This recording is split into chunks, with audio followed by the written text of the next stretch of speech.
ودين الحق ليظهره على الدين كله ولو كره الكافرون. أما بعد فقد قال الله تبارك وتعالى في كتابه المبين إن الصلاة تنهى عن الفحشاء والمنكر. وقال رسول الله صلى الله عليه وسلم بين العبدين بين الكفر ترك الصلاة. صدق الله مولانا العظيم وصدق رسوله النبي الكريم. اللہ تبارک و تعالیٰ کا احسان عظیم ہے کہ حق تعالیٰ نے ہمیں اس متبرک و منور مجلس میں بیٹھنے کی توفیق دی. بہت دنوں سے قلب میں آرزو و تمنا تھی کہ آپ حضرات کے روبرو نماز کو گفتگو بناؤ. اس مقصد کو سامنے رکھ کر لبکشائی کے جسرت کا ہوں اور میں اپنے آپ کو بہت ہی خوش نصیب سمجھتا ہوں کہ آپ جیسے معظم و مکرم حضرات کے سامنے لبکشائی کا موقع ملا. خالق السماوات والارض نے امت مسلم اور اپنے محبوب محسن کائنات صلی اللہ علیہ وسلم کو بے بہا نعمتوں سے نوازا اور ہمیشہ توفہ سے فروز فرماتا رہا. ان نعمتوں میں سے ایک اعلیٰ تحفہ نماز کا تحفہ ہے. اس متبرک تحفہ کی فضیلت روز روشن کی طرح آیا ہے.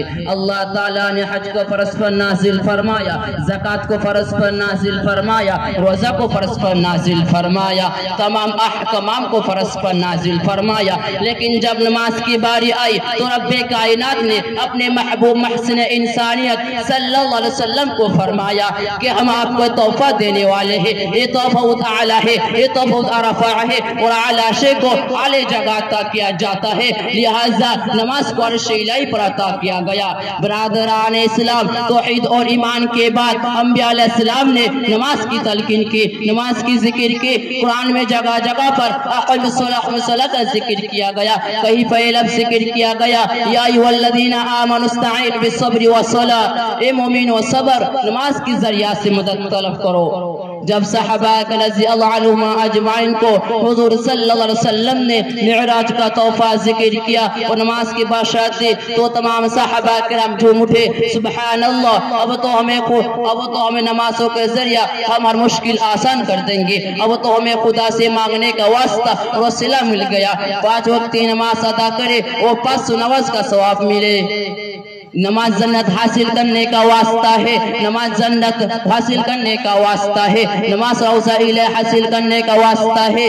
دل میں ہر ایک انسان کی حسرت ہو جہاں کی وہ باغ جہاں سر کو جھکانے میں ملے گا.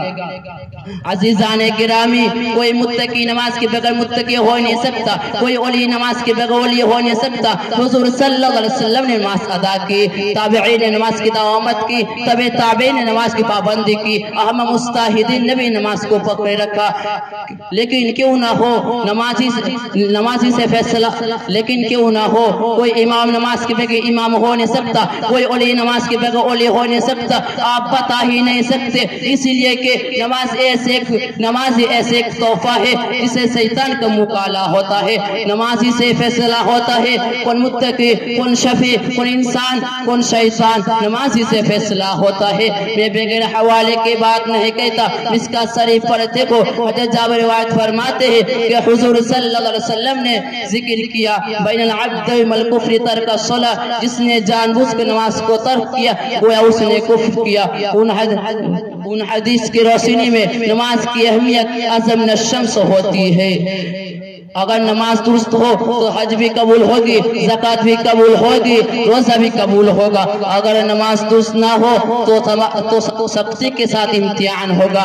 اللہ تبارک و تعالیٰ نے ہمیں سننے سے زیادہ عمل کرنے کی توفیق عنایت فرمائے.